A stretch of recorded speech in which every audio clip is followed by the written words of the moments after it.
l'Estol ens preguntava si era un model liberal. Sincerament crec que és l'únic model que ens pot portar a sortir d'aquesta crisi. L'únic que ens toca ara únicament, fent un símil juvenil per dir alguna cosa, si el dissabte a la nit amb vas de borratxera, el diumenge a la nit toca ressaca. Ens hem accedit i és el que toca. Hi ha coses que se veien a venir. O sigui, no pot ser, parlant clar, que un noi de 18 anys se'n vagi a fer de paleta perquè és molt llest fent 2.500 euros i que un enginyer es passi 5 anys estudiant per ser laborista.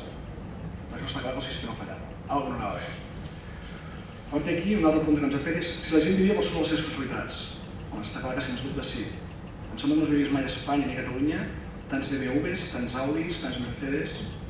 O en 10 anys ens hem tornat un país molt ric o realment ens estàvem excedint. I l'última pregunta que ha fet era si s'havia de nacionalitzar la banca. Òbviament, com a bon liberal us dic que no. Si algun banc comeix excessos, els senyors com Lehman Brothers, a escriure i aquí no passa res. Doncs, Joan, que crec que ens té molt carinyo als bancs, que tot és culpa nostra, com sempre, hi ha una frase que m'ha fet gràcia, diu: els bancs es van forrar i es canvien pisos. Anàveu amb 600, no em sembla? I té un client que es diu 40 de pisos i va amb un Maserati, però nosaltres ens forràvem, una cosa que em sorprèn. Una cosa curiosa. També té un altre dubte, si dius que ens forràvem per uns pisos, teníem uns preus desorbitats. És a dir, i qui els pujava els pisos? Nosaltres els pujàvem els pisos? Qui multiplicava els preus dels pisos cada any perquè això era una juerga i els bancs donaven hipoteques a tothom? No recordo haver vist cap constructor ni cap persona de finques que digués un client no es compri aquest pis que això té un preu desorbitat, home, sisplau, jo soc bon noi, no com el del banc. Feia gràcia com tots, em sembla.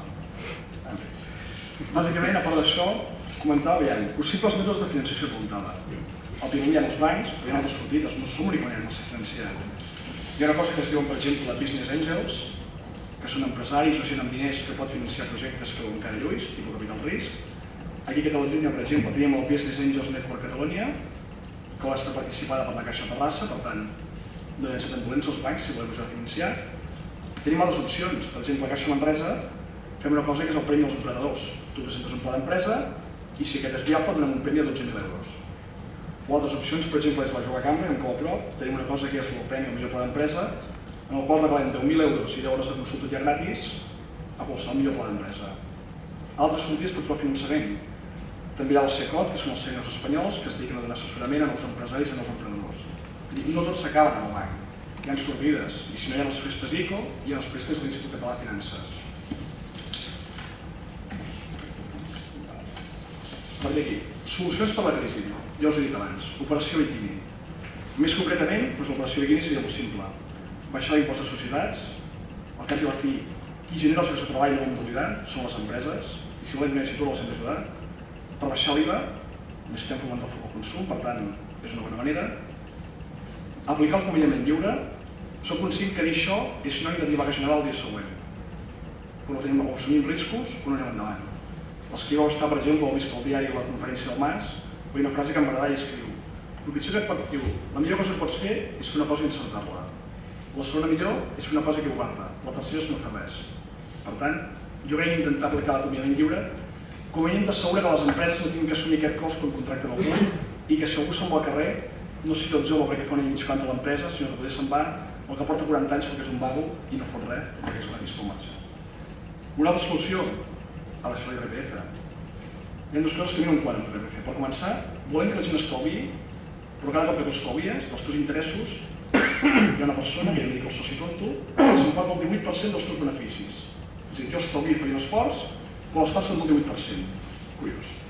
I una altra cosa no entenc, o sigui, per baixar l'IRPF, per exemple, hi ha el tram autonòmic, es pot baixar un 1%, com ha fet comunitats com Madrid, o simplement aplicar un mínim, 25.000 euros, 30.000, i d'aquí anar avall que ningú pagui IRPF.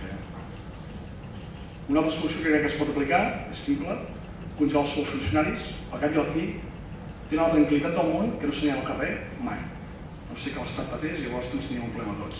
Per tant, ja que ells no s'anirà al carrer, ja que tots ens hem d'estimar el cinturó, què menys que ells facin un petit esforç i no s'apugin el sou. Una altra solució, reduir el funcionarat. Clar, però suposo que em direu, si no els podem fer fora, com reduïm els funcionaris? Fàcil. Quan un funcionari es jubili, no cal que en contractem un altre per fer la seva feina. I és una manera molt simple d'anar reduint el temps dels funcionaris.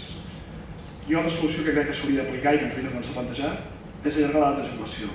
És a dir, si cada cop tenim més gent a l'atur, si cada cop menys gent treballa, Jo no sé vosaltres, suposo que teniu 50 anys o així, veieu tot la jubilació. Els que en tenim 20 i pico, 30, aquest pas no cobrem la jubilació. Bàsicament són aquestes. Jo crec que les solucions que podríem aportar cap a